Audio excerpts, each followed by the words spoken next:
ఈ రోజుల్లో ఎక్కడ చూసినా అన్ని లవ్ మ్యారేజ్లే జరుగుతున్నాయి. అక్కడక్కడ జరిగే పెళ్లి చూపుల్లో సోషల్ మీడియా ప్రభావం ఎలా ఉందో చూసేద్దామండి.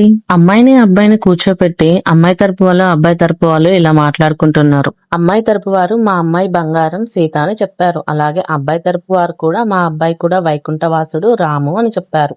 అమ్మాయి తరపు వారు అబ్బాయి పేరు మీద ఏమేమి ఉన్నాయని అడిగారు. అబ్బాయి తరపు వారు 2 గ్యాస్ సిలిండర్లు, 4 పెట్రోల్ బంకులు, ఒక చిన్న ఇల్లు, కొంత నగదు ఉన్నాయని చెప్పారు. అమ్మాయి తరపు వాళ్ళు పర్లేదులే అబ్బాయికి బాగానే ఆస్తులు ఉన్నాయని అనుకున్నారు. అబ్బాయి తరపు వారు అమ్మాయికి ఏమిస్తారని అడిగారు.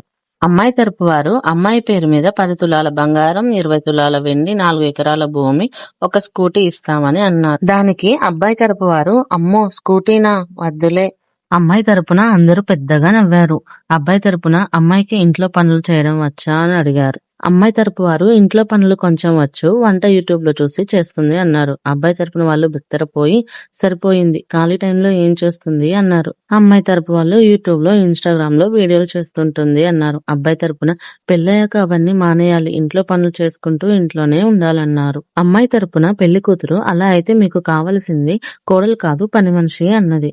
అబ్బాయి తరపున మా ఇంట్లో ఎదురు మాట్లాడకూడదు, చెప్పినట్టు వినాలని అన్నారు. అబ్బాయి తరపున ఇప్పుడే ఇలా మాట్లాడుతున్నావు అంటే పెళ్లి చేసుకున్నాక ఎలా ఉంటావో అన్నారు. అమ్మాయి తరపున పెళ్లి కూతురు అదేముంది, మీరు నాకు నచ్చకపోతే ట్రెండింగ్ లో ఉన్న ప్లాన్ మీ మీద ప్రయోగిస్తాను అంది.